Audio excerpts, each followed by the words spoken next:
Car Rentals and Another, and Pinder. Good afternoon, or should I say good morning. Do sit down. Good afternoon. Yes? This is matter number 33 of 2017, Cadet Car Rental. Would you speak into the microphone, please? Would you speak into the microphone, please? Laurel Hancho for Yes, the that's better. appellant, Yes, that's better. and Nadia Wright, Yes? together with Clinton Clark for the respondent. Thank you. We're just trying to get the mic a little bit closer to me.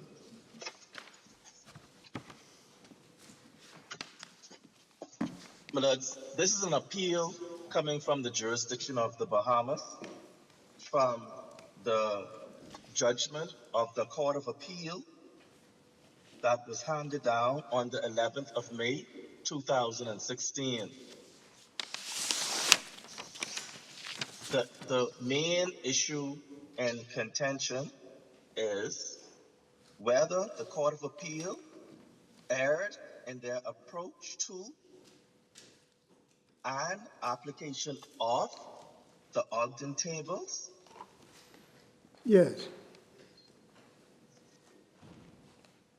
So, if I turn to my arguments located at page 916 of the 916. bundle, yes. Yes?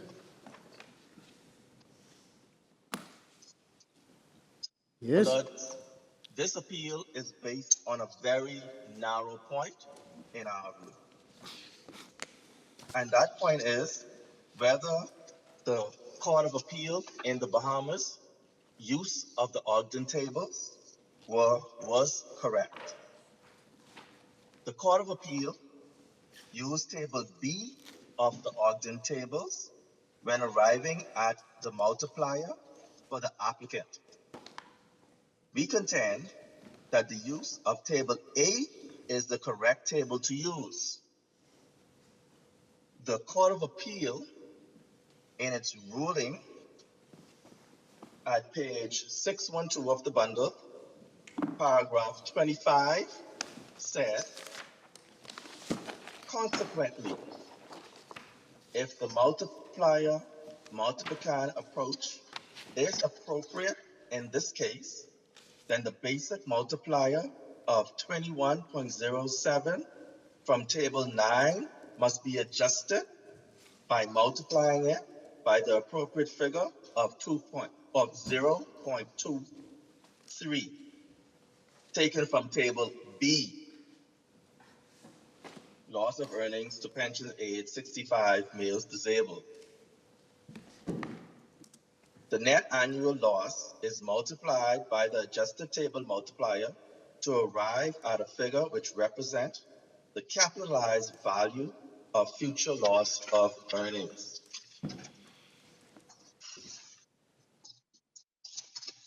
We humbly, my lords, disagree with the Court of Appeal that table B of the Ogden tables is the correct table that should be used. We contend that the correct table the Court of Appeal should have used was table A. We formed this view when we review the explanatory notes in the use of the Ogden tables at paragraph 38. And that is located, my lords, at page 698 of bundle C of the actuarial tables with explanatory notes for the use of personal injury and fatal accidents cases. And this is the 7th edition that we use, my lords. And that states, for calculation of future loss of earnings based on actual pre-accident earnings and also future employment prospects, table A and C should be used for claimants who were not disabled at the time of the accident, and table B and D should be used for those with a pre-existing disability. Yes? My lords, we pause right there because at paragraph 8, it is at paragraph 38, I'm sorry. It Stay is, clear, close to the microphone, please, Mr. Henshaw. sorry. At paragraph 38, at paragraph 38, it is clear that for a claimant who is not disabled at the time of the accident, table A should be used. And table A would give us future loss of earnings. In order to calculate the value of the earnings the claimant would have received if the injury had not been suffered by the claimant, the employment status and disability status need to be determined at the date of the accident or the onset of medical conditions, giving rise to the claim so that the current rate can be applied. But let's pause there for a second. The appellate in this matter was employed at the date of the accident with Terrence Sands and with Windermere, and he was not disabled at the time of the accident. There has been no contention by either side that at the date of the accident that the appellant in this matter was disabled. And therefore, we again submit that table A should be used.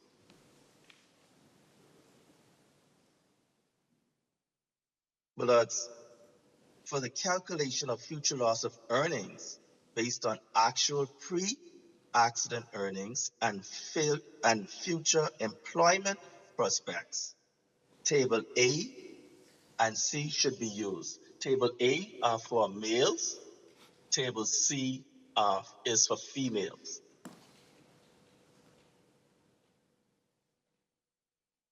Table B, my lords, should only be used when there is a claimant that has a pre-existing disability.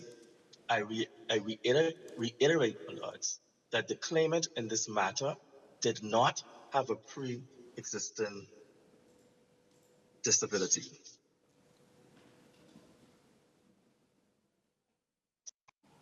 My lords, if we leave it right there at paragraph 38, I am of the view that the appeal should be allowed right there because it's clear from paragraph 38 that if a claimant does not have a pre-existing condition, table A should be used. But my lord, I think we have that point. yes, my lord.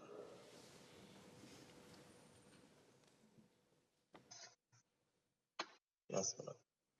However, my lords, at paragraph 39 is where the contention comes in, and it causes some confusion.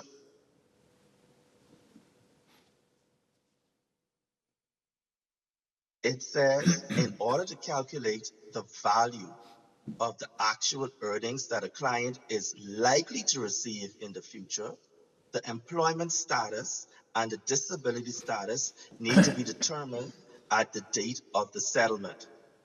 For claimants with a work affecting disability at this point in time, table B and D should be used.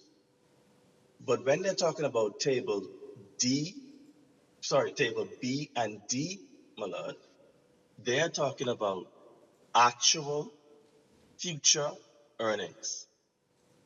When we're talking about table A, we're talking about future loss of earnings, and both are distinct from each other.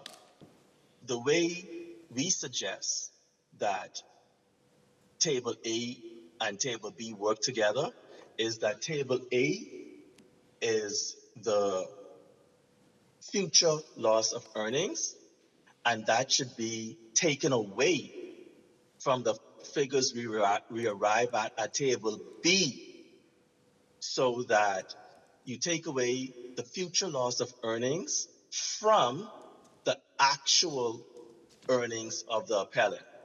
Well, Right. you speak of future loss of earnings. Yes. Do you not mean in paragraph 39 the earnings which the disabled man might be able to achieve, notwithstanding his disability? Yes. Yes. You are saying that. So you're taking away from the Table A future loss of earnings Yes. the sums which Table B tells you he might be able to earn. Yes. Yes. And we have that pointed out, my lords, in our submissions at paragraph 6. And my lord, if I take you so we could see this thing in a practical sense, how it works.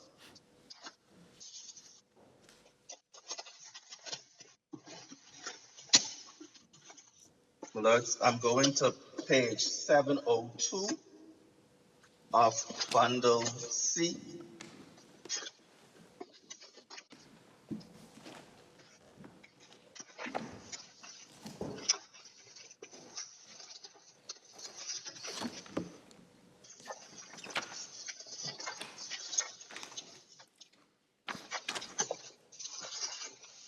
And at page 702, it gives us an example of how we use the Ogden tables.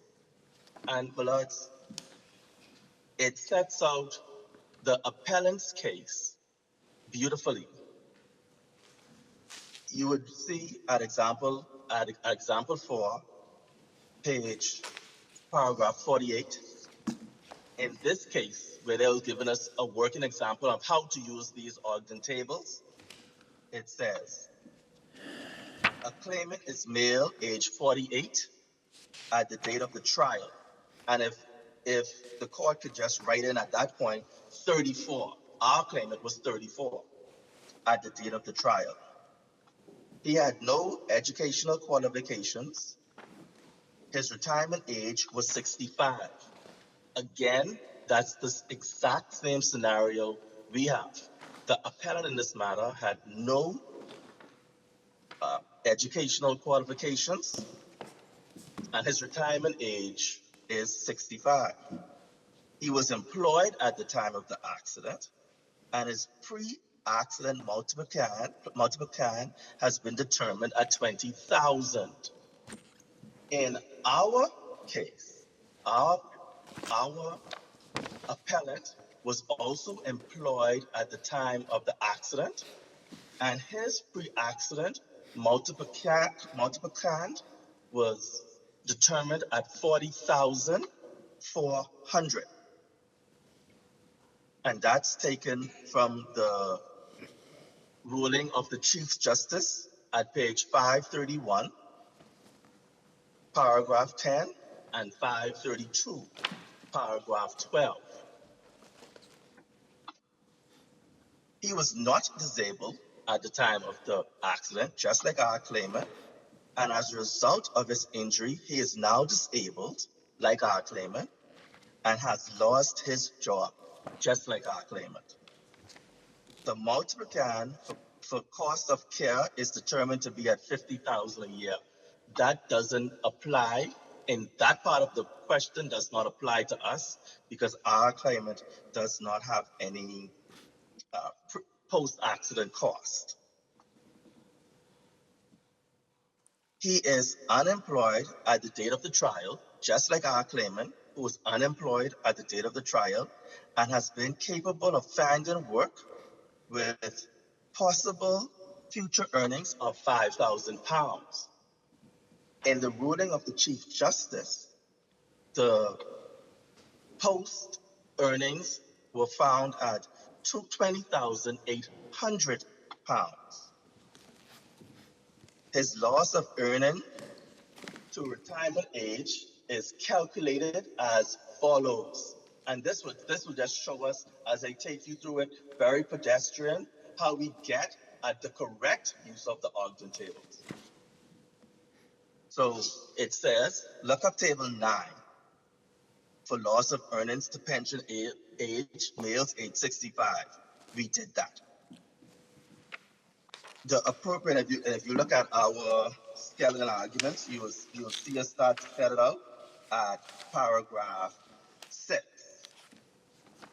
where we say, using Ogden tables 9 for male age 39, for male age 34 at trial, we get a multiplier of 21.07. Okay? Table 9 shows that the basis of 2.5% of rate, the multiplier for male age 34, instead of what it has here in the example, is 21.07. And if does the court wish me to take you to show us table 9 and the age 31 to show you the 21.07?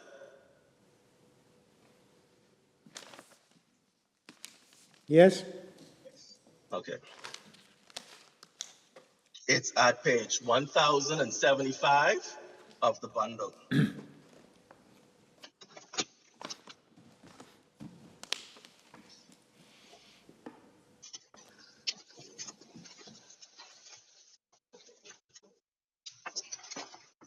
You will see at page 1075, it's table 9, and you just go down to the left-hand column.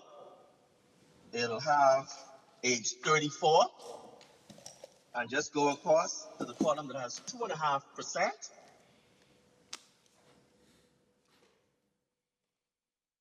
Yes, well, we can see all that. And you get the figure 21.09. 21.07.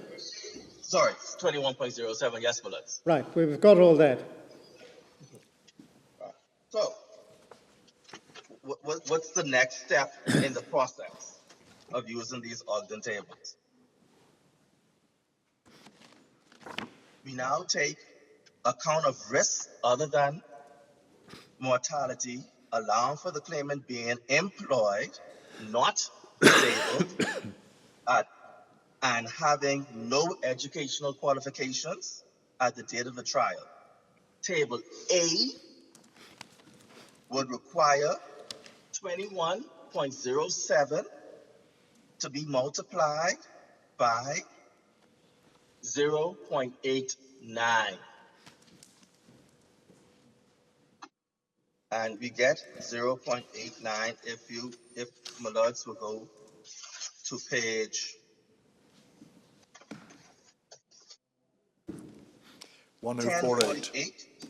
1048. 1048. Is one place for it.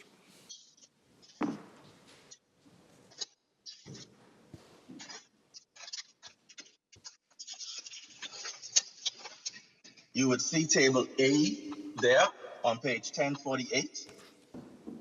And you'll go to the left-hand column, start in the left-hand column.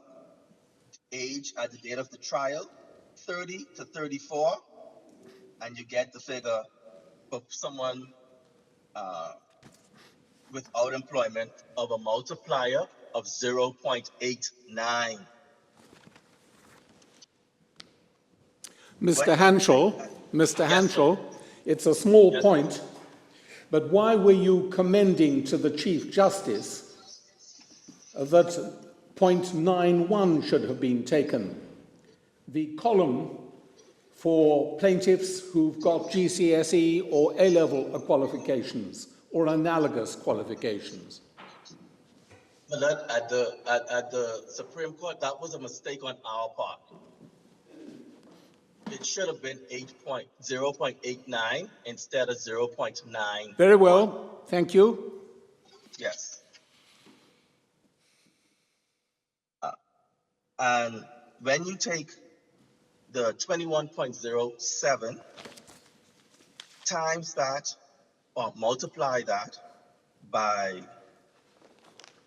0.89. 0.89 and then multiply that by his earnings, his actual earnings of 40,400, we get the figure of 750,750.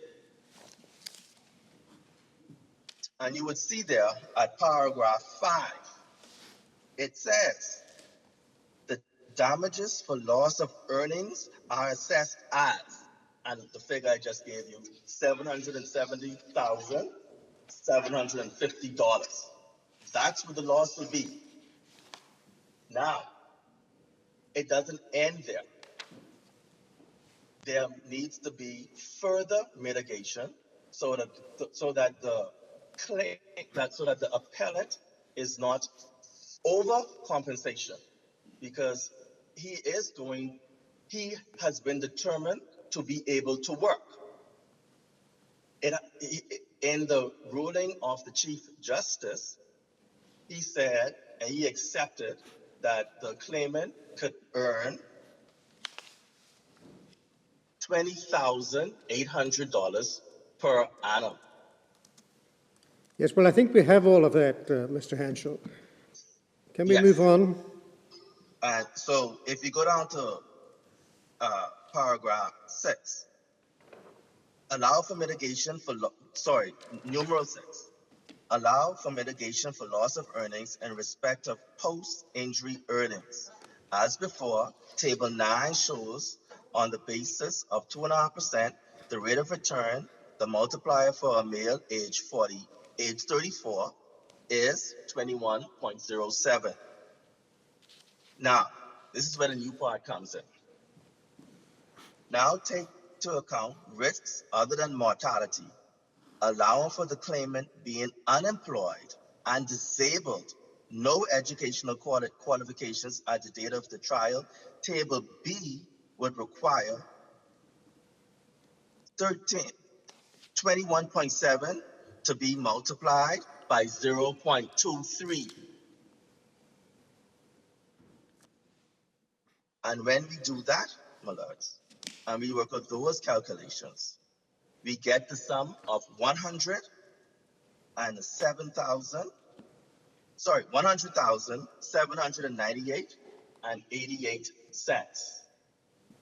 So, my lords, what has to happen is we take the 750,750, we minus it from the 100,798.88 to get at the loss of earnings after allowing for mitigation. And once we subtract those figures from each other, we get the sum of $649,951.12. Well, I know it was a pedestrian way to take us through the use of the Ogden tables, but the example is on all 4 squares with the case of the appellant. And therefore, what the Court of Appeal should have found was, before using table B, they should have used table A. Once they would have used table A, they would subtract the figure they got using table B to get the claimant's Future loss of loss earnings. of earnings. Yes. Mr. Henschel, Yes, sir.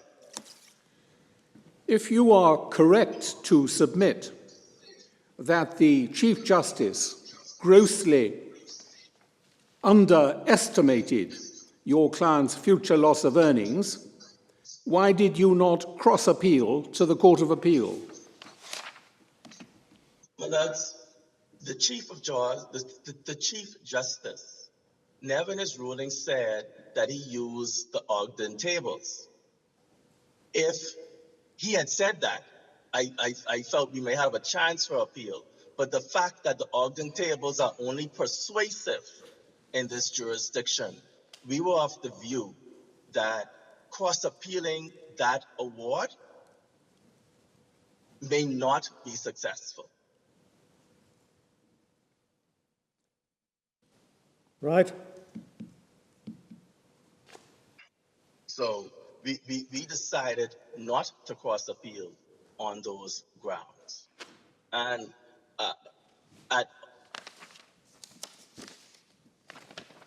so, my lords,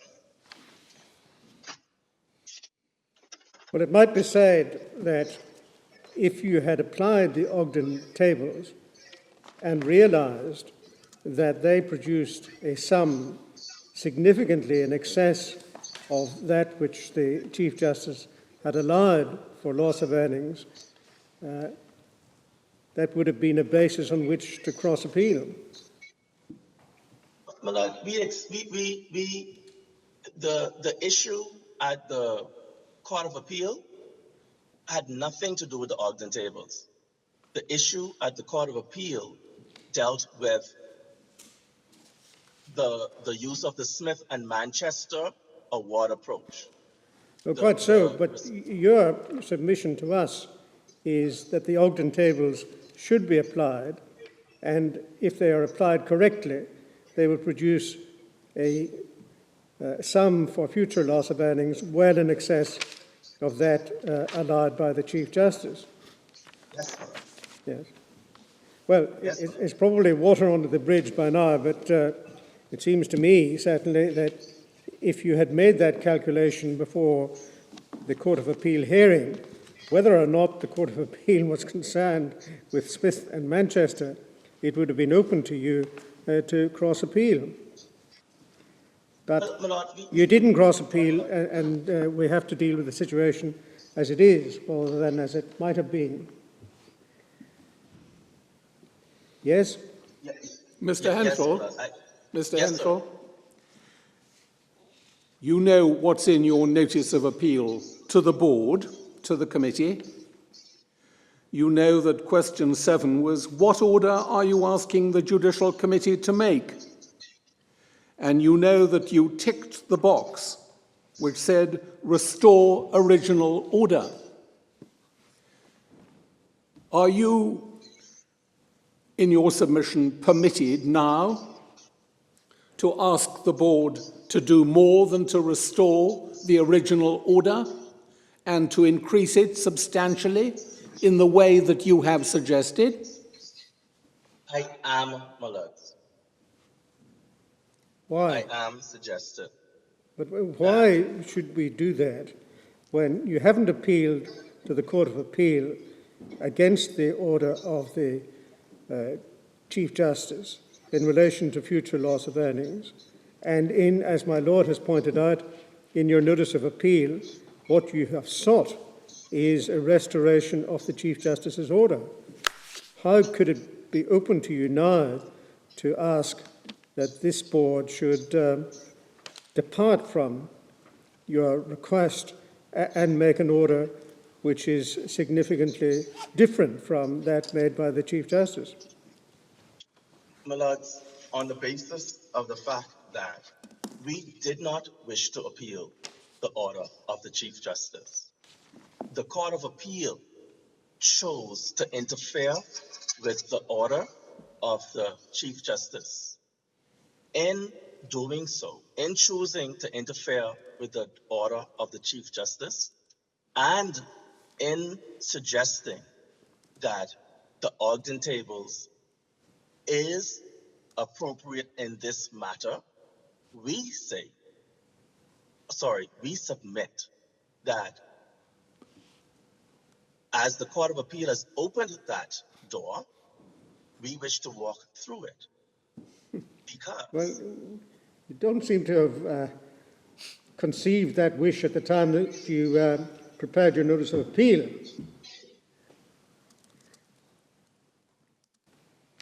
Because you there asked for a restoration of the order of the Chief Justice.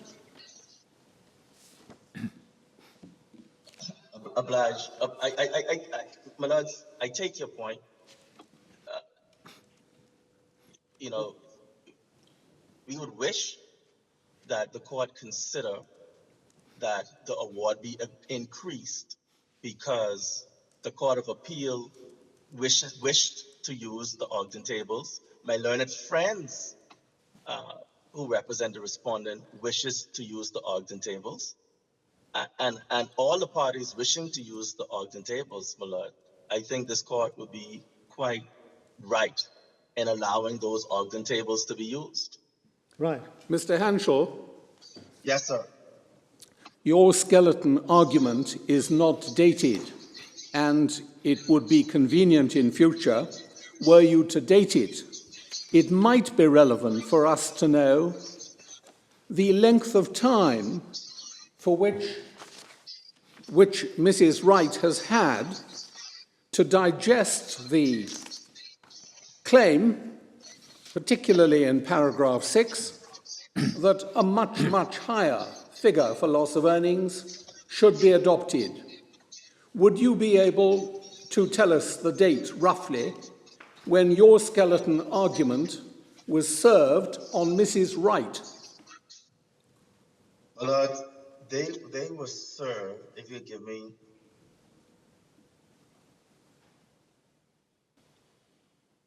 a minute, my lord. Could you have that looked into and give it to us in due course if it's not to hand?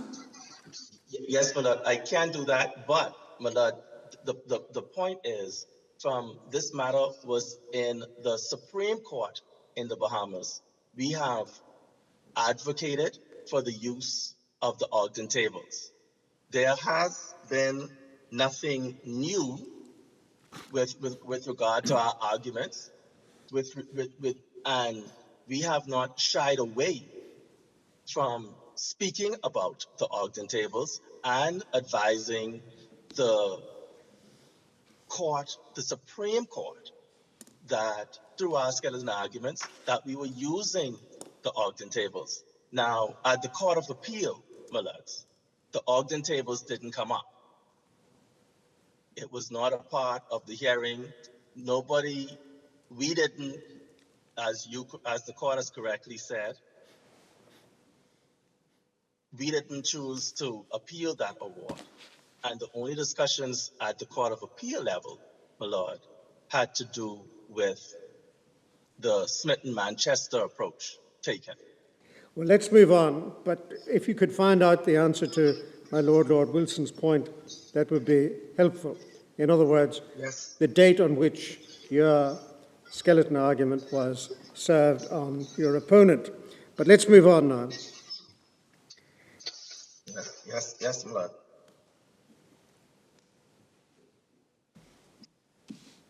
My lord, to answer the question, the skeleton arguments were served on the opponent on the 7th of October. Of this year, This year, yes, my lord. 10 days ago. Yes, my lord. Yeah. Very well.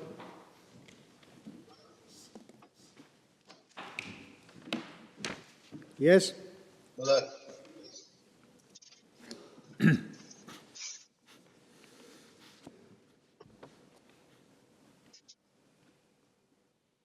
But my lord, I wish to reiterate, and I think we have those in our skeletons. If the court is not minded to consider the Ogden tables because we didn't appeal it, we wish that the Chief Justice's ruling be reinstated. Yes, very well. Yes.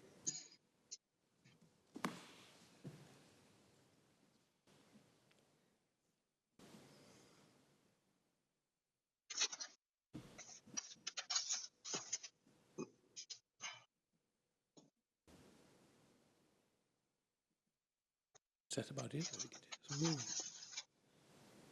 So, my lords, it's our contention that the Court of Appeal, having skipped the first part of the use of the Ogden tables, any conclusion that they arrived at is obviously wrong. Yes. Also, my lords, the Court of Appeal went on to use 19 $1,240 as the appellant's loss of earnings and multiplied that by 4.8461.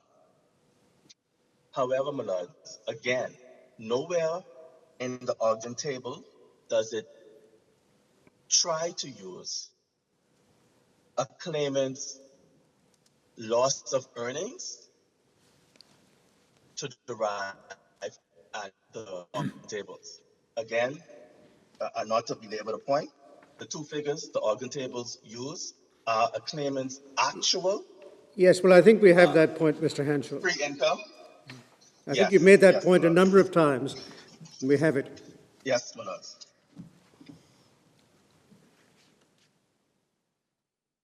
Anything else? Yes, yes, my lords. My lords, we move to the issue where the Chief Justice gave a multiplier of 19. The Chief Justice held, my lord, that the appellant earned $770 per week.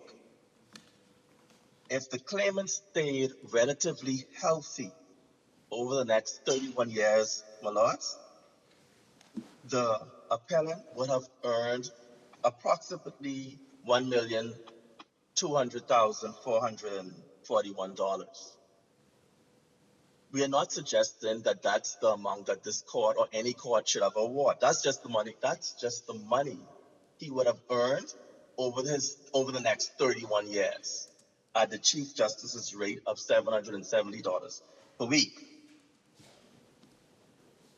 The Court of Appeal sought only to compensate the claimant $93,328 on their findings. The Chief Justice gave the claimant $380,000. And my lords, I just wish to point out to the court that Mr. Pinder was 34 at trial. He had 31 working years ahead of him. To give a claimant, and he is not employed, to give a claimant in that situation a multiplier of 4 must be grossly wrong. Well, if you take the higher figure of 770 per week, or 40,400 per annum, then the multiplier the Court of Appeal has applied is about 2.2 if the figure they awarded was 90,000. So 40,000, which is a surprising figure for a 34-year-old man who until the accident was fit. Yes, well, I think you can take it from my Lord's question that you are pushing an open door insofar as that particular point is concerned. So let's move on. Thank you.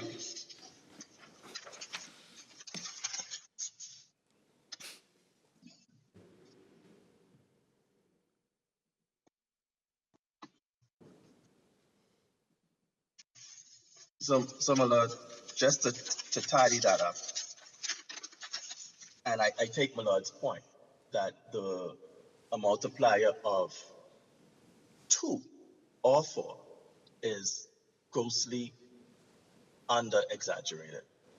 And if we look at the case of Smith and Manchester, you get those type of awards when the person is still, and you get a multiplier of 2 or 4, and maybe up to 5, uses Smith and Manchester, when the person is in employment. So to give a claimant who is not in employment that type of award is grossly underestimate his future loss of earnings. My lord,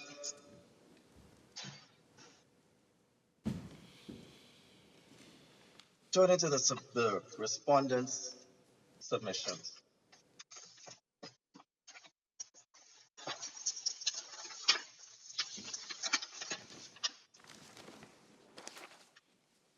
The respondent says, in order to justify reversing a trial judge on the question of the amount of damages, it would generally be necessary that the court should be convinced either that the trial judge acted upon some wrong principle of law, or that the amount awarded was so extremely high or so very small as to make the judgment of the court entirely erroneous. To make the judgment of the court entirely erroneous estimate of the damages to which the plaintiff was entitled.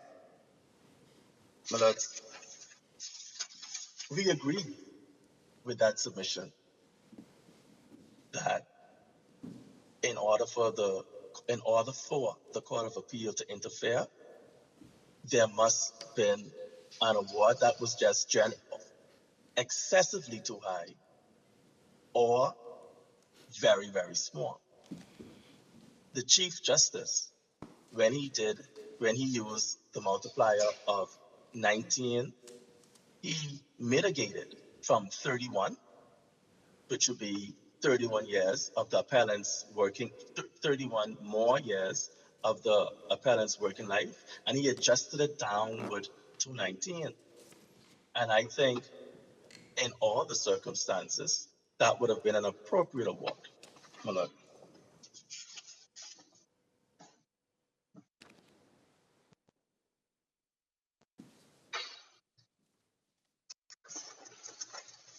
Yes. My lord, Anything else? just one final point. Yes. I just need to put my finger on it, my lord.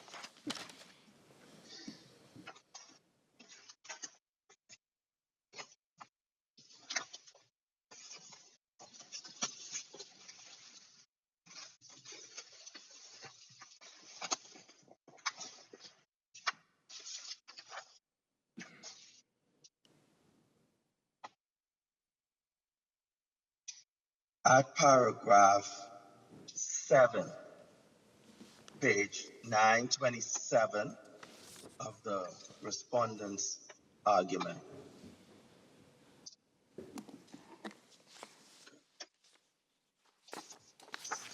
In the middle of the page, the counsel for the respondent said, further, the court was entitled to change the multiplicand from 20,000 as reflected in the ruling of the court below, as it was clearly a miscalculation of the appellant's agreed weekly wage, which the parties accepted to be the sum of 370,000. That statement is incorrect, my lord. The $370. Sorry, my lord. That statement is incorrect. The appellant never agreed to that. The 370 is the award that was given in a ruling by the Chief Justice. The appellant contends, and though it's behind us now, that he made $1,200 per week from 2 jobs. And my lords, so when the Chief Justice used the figure of $370, which would have been his actual loss when we subtract 770 from the $400 he would have earned in the future if that he possibly could have earned in the future, that's where we get the sum of $370 from.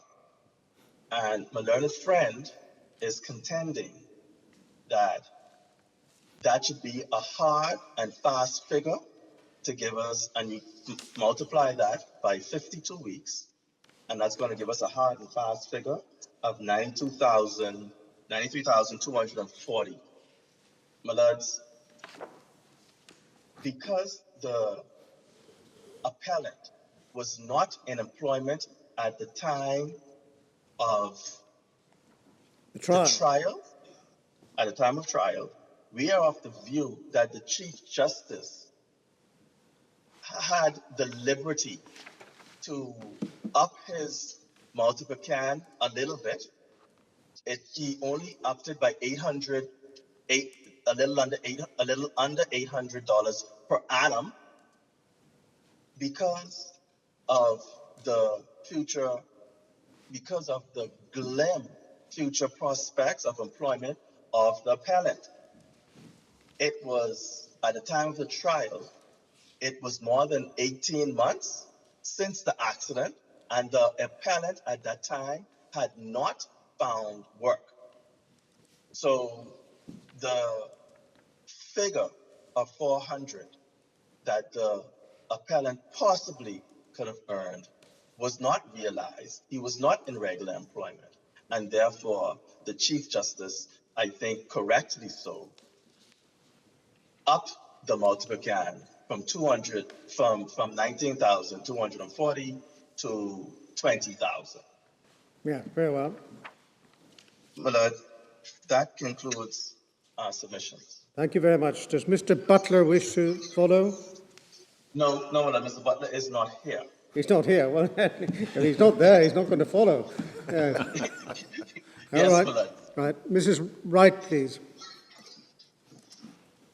Millard, I followed Mr. Hanschel's submissions because of circumstances. I opted to prepare submissions. I wonder if you could move closer to the microphone, please, Mrs. Wright. We're not picking you up as clearly as we might be.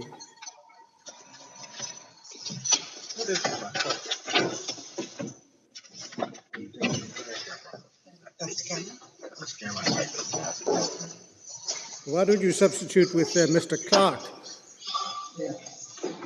Yes. So you'll be nearer to the microphone.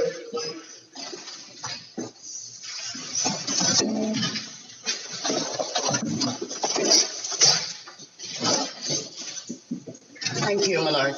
Yes, thank you. You might see her better if she sat down. Yes, do feel free to sit down if you prefer. You might get a better view of you. Why did you not ask about it? Yes, that's much better. Right. Yes, Mrs. Wright. Yes, Millard, I was saying that due to circumstances that were not of my doing and being served at the time that I was served, I opted to prepare submissions based upon the notice of motion that was filed by Mr. Hanschel. Therefore, I will start from the top of my submissions. And I'll start at paragraph 2. You may take it, of course, Mrs. Wright, that we have read your case and are familiar with it. Thank you, Millard. Yes? So I will go directly to certain points that Mr. Hanschel would have made in relation to the sum of $370 per week. That was the sum proven at the Supreme Court level for the plaintiff's weekly earnings. It is trite law that special damages must be proven. And based upon the information that was provided before the trial judge, the Chief Justice, the sum of $370 was accepted to be his average weekly earnings. Therefore, the Court of Appeal actually calculated 370 by 52 weeks of the year to come up with the sum of $19,470. I think that is the sum we have. Yes. Rather than, it's $19,240 rather than $20,000, which was cited in the ruling of the Chief Justice. Yes. My Lord, we submit that the law is clear when it points out to us that in order for the Court of Appeal to intervene, and we're quoting directly from Flint and Lovell, where Lord Greer would have stated at page 360, this will be at page 942, he stated in order to justify reversing the trial judge on the question of the amount of damages, it will generally be necessary that this court should be convinced either that the judge acted upon some wrong principle of law or that the amount awarded was so extremely high or so very small as to make it in the judgment of this court an entirely erroneous estimate of the damage to which the plaintiff is entitled. And Lord Greer similarly stated in Young and Thomas at page 128 that it is not the duty of the court to rehear the case, and the court will not interfere with the discretion of the judge unless he has proceeded in his judgment on some erroneous principle of law and has not, in fact, exercised his discretion on the facts of the case. It is submitted, my Lord, that having regard to the facts of this case, the Court of Appeal did find, as you're aware, that the Chief Justice, who was the trial judge, erred on principle of law when taking into consideration the facts. And it is set out at paragraph 12 of my submissions. I understand and note that you, my lords, are familiar with my submissions. It would be Her Ladyship Justice Crane Scott, who would have stated at page 887 to 888 of the bundle that it is unclear from the judgment whether the Chief Justice checked the accuracy of the methodology which Mr. Hanchel employed in calculating the multiplier of 19.17, which he proposed for use under this head. I am satisfied that had he checked, he would have found, as I have, firstly, that errors were made in Mr. Hanchel's use of the Ogden tables, and secondly, that a multiplier of 19.1 was much too high given the respondent's particular circumstances disclosed in the evidence. Having consulted the 7th edition of the Ogden tables and checked the calculations set out in Mr. Hanchel's closing submissions in the court below, I am satisfied that Mr. Hanchel commenced his calculation by correctly selecting Table 9 and using the appropriate age category relevant to the respondent, who was 34 at the date of trial. Table 9 sets out a range of suggested multipliers for loss of earnings of males who would have retired at age 65. As explained in explanatory note 19, Table 9 makes reasonable provision for mortality levels based on English statistical research, which members of the population alive today may expect to experience in the future. Use of Table 9 resulted in his obtaining what paragraph 45 of the explanatory note to the Ogden tables refers to as a basic multiplier of 21.07. In these circumstances, as the respondent was unemployed at the date of the trial, the next step in the process, using the Ogden tables approach, involves selecting relevant reduction factors, Table RF, table most appropriate to the claimant's circumstances, in order to calculate the value of the actual earnings which the respondent is likely to receive in the future, whether from the date of the accident or from the date of trial. Having checked the Well, I think you may take it, tables, Mrs. Wright, that we have read the judgment of the Court of Appeal, so it's not necessary for you to read it to us again. Thank you very much. Yes, and it is the crux of Her Ladyship Justice Crane Scott's explanation of why Table 9 and Table B was used is the crux of my submission before the board, which is the fact that the court properly applied Table B under the Ogden tables, and it is our contention that the Court of Appeals ruling should be affirmed. Yes. But can you point in the Ogden tables to a passage which says that Table B is an appropriate table to use in these circumstances? Yes, my lord. I have actually pointed it out at in my submissions.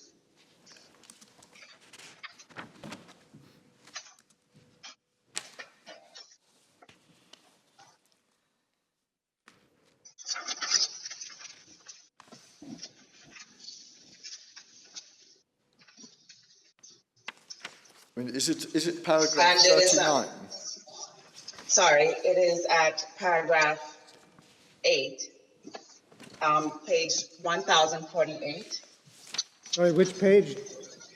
1048. 1048. And paragraph 39, if I may read from paragraph 39. Yes.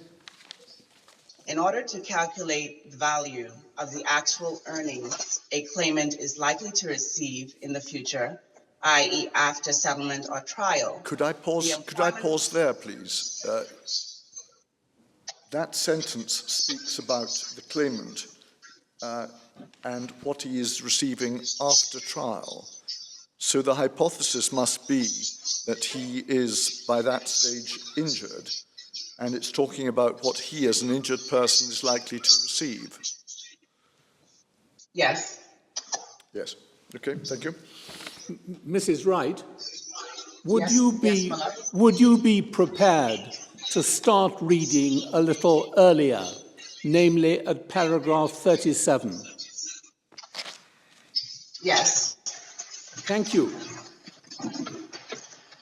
A separate assessment is made for A, the value of earnings the claimant would have received if the injury had not been suffered, and B, the value of the claimant's earnings, if any, taking account of the injury sustained. The risk of non-employment is significantly higher post-injury due to the impairment. The loss is arrived at by deducting B from A. Mrs. Wright, thank you very much for that. When we turn over and look at paragraphs 38 and 39, do you think that paragraph 38 possibly is dealing with what they were talking about at A? And do you think possibly that paragraph 39 is dealing with what they were talking about at B? So you do the A calculation, perhaps, and then you do the B calculation, perhaps, and you deduct from the former the latter, and you arrive at the loss. Could that be right?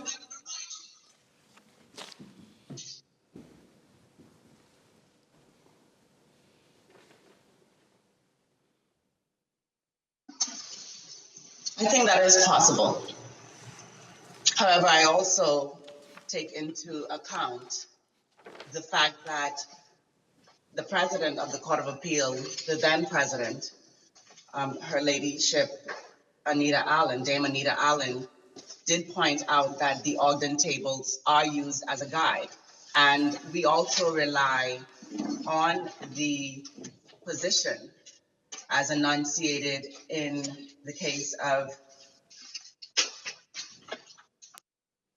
West India Electric Company Limited and Roberts, which is where Lord Buckmaster stated at page 1140 the following: local conditions affect and qualify. Yes, but did the Court of Appeal not purport to apply the Ogden tables?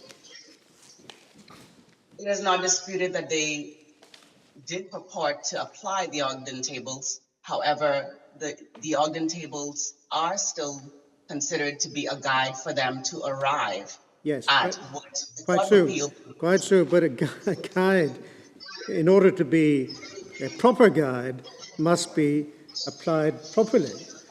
I mean, the Court of Appeal, on your submission, was at liberty to depart from the guidance afforded by the Ogden Tables, but before doing that, it must properly understand the correct way in which to apply the Ogden Tables. And as my Lord Wilson has pointed out, the Ogden Tables clearly indicate that you apply, you do the calculation under Table A, you then do the calculation under Table B, and you subtract one from the other. The Court of Appeal does not appear to have adopted that approach, either as a guide or in any other fashion. And that's the difficulty with the Court of Appeal's decision, is it not? Well, we submit that the Court of Appeal, doing their best, arrived at what is the appropriate figure for the future loss of earnings. But if you completely ignored the Ogden Tables and went back to the old method of applying a multiplier to the claimant's total income, the result achieved by the Court of Appeal is a multiplier of about 2.2. Under the old law, would you consider that to be a suitable multiplier for a 34-year-old person who until then was actively employed? My Lord, we submit that the sum that the Court of Appeal arrived at was appropriate in the circumstances, seeing that the claimant would be able to work in the future. He was certainly impaired, and we do take into account the diminution of his earning capacity. This is partly the reason why we had argued a Smith and Manchester award, albeit we had argued it along the wrong principle, which we accept at this time, which is the fact that the claimant at the time was unemployed. The Smith and Manchester award is applied when when the claimant is still in employment, but has suffered a handicap on the labor market and would have difficulty finding a job that would pay the same or even more in the future. Therefore, an award is given in that regard. It is accepted that the claimant is still young and is able to work, and therefore we say a multiplier of 19.1 is excessive. Well, my Lord's question is, given that Smith and Manchester, as you accept, is not appropriate in circumstances where the claimant is not in work, is a multiplier of 2.2 appropriate?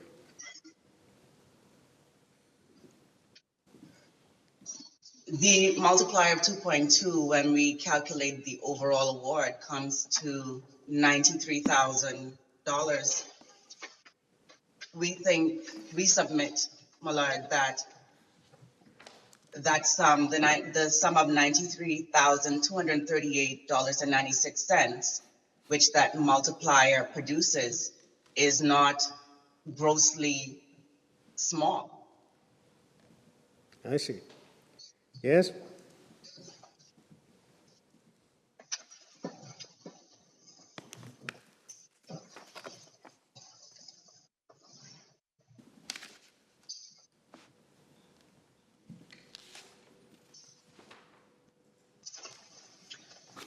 My Lord, we also would like to point out the fact that the cost of earnings and the cost of living in England is considered higher than the cost of living in the Bahamas. And because of the local conditions in the Bahamas, the Court of Appeal had regard to all of the factors that are at play and had regard to would the entire award to the claimant would have been, and therefore the reduction was made.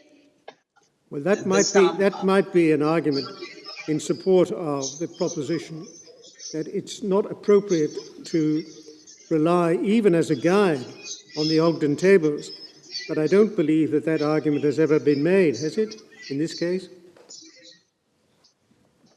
My Lord, we say that that argument is actually factored into the West India Electric case, and that is the reason why it was relied upon in our submissions.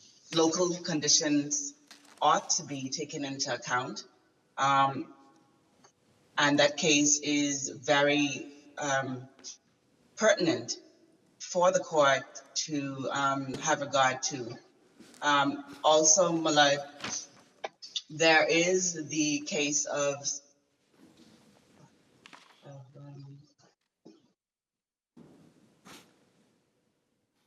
the Privy Council case of Sean Scott. It is a Privy Council decision that was made in 2016. We have it as an authority only at the Court of Appeal level, my Lord. But the Privy Council also took into consideration local conditions where the court is making a decision about loss of future earnings.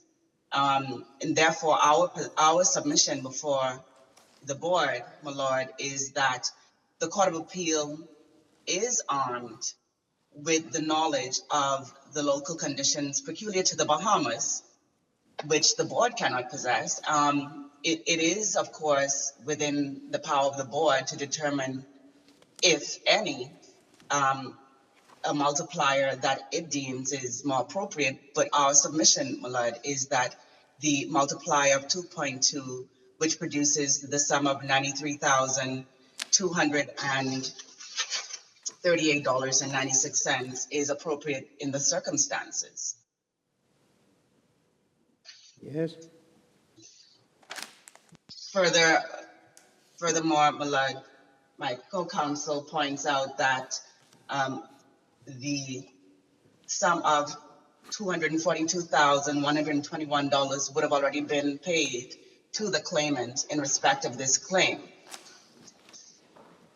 Yes. Could I ask a question, Yes, go please? Mrs. Wright, you will recall that I asked Mr. Hanchell when his skeleton argument was served on you, and he answered, no doubt correctly, the 7th of October, just past. And speaking for myself, I was taken aback that you appear to have had only a few days in which to react to his skeleton, and in particular, of course, to the revised calculations included in paragraph 6. Nevertheless, if you've got bundle B to hand, or if Mr. Clark can locate it for you, and if you would be kind enough to turn to page 521, I would be grateful for your submission on this.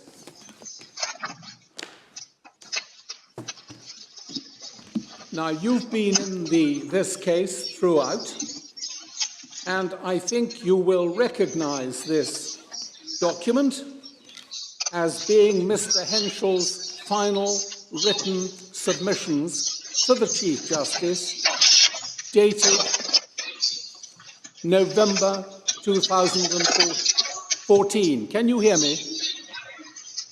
Yes, you are breaking up. Do you agree that these are his final written submissions that you've had in your possession, therefore, for almost 4 years? I am looking at the page, my Lord. If you want to look at the first page of the document, I think you'd find that at 515.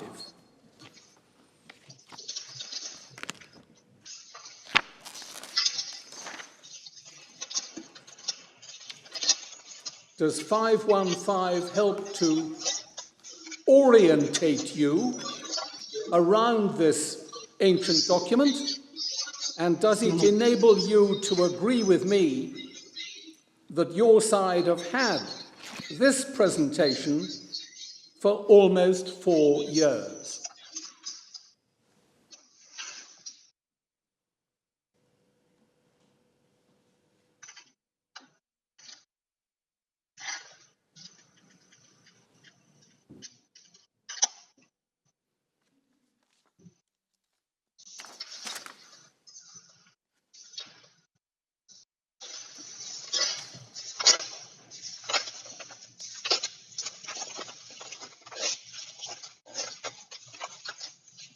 Mrs. Wright will read it in a moment, or a bit of it. At the moment, I'm just asking you about whether you accept that you've had this document since just before the hearing, or just before the judgment given by the Chief Justice. Yes, my lord.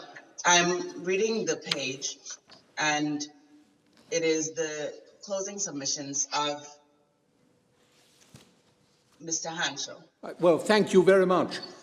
We needn't read it in detail, but I would ask you to look broadly at 521 and 522. Right down at the bottom, you've got Mr. Henschel's submissions about the proper calculation of his client's loss of earnings.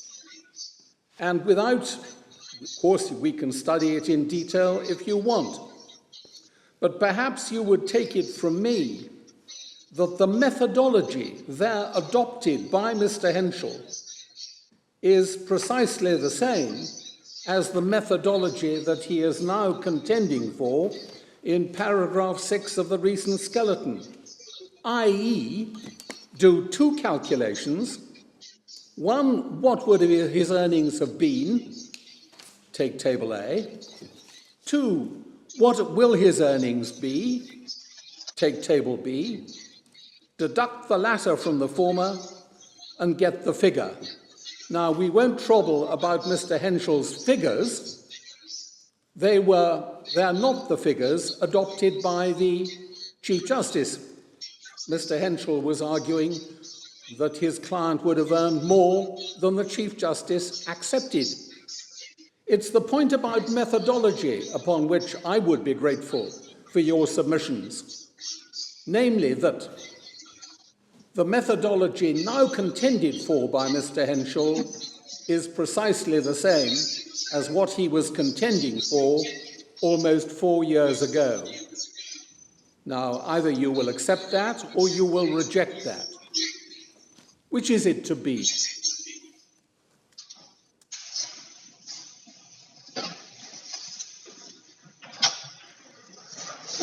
My lord, based upon the layout of the calculations adopted by Mr. Hanschel, it appears that the deduction of one table from the other has been used. Yes. Well, I'm grateful to you for conceding that. Thank you. Thank you. Now, Mrs. Wright, do you have anything else you want to put before us?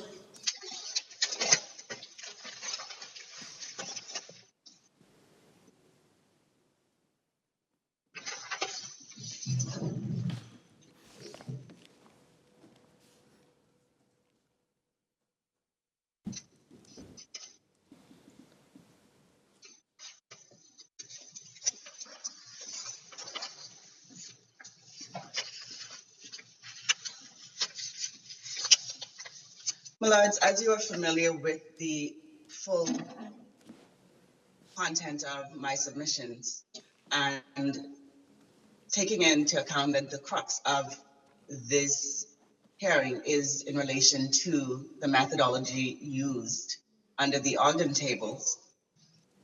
We still reiterate our submission, which is that the Court of Appeal did properly arrive at a sum that is consistent with the local conditions here in the Bahamas. It is our submission that the Court of Appeal properly exercised its jurisdiction to interfere with the award rendered by the Supreme Court by the Chief Justice. Thank you. Also that the appellants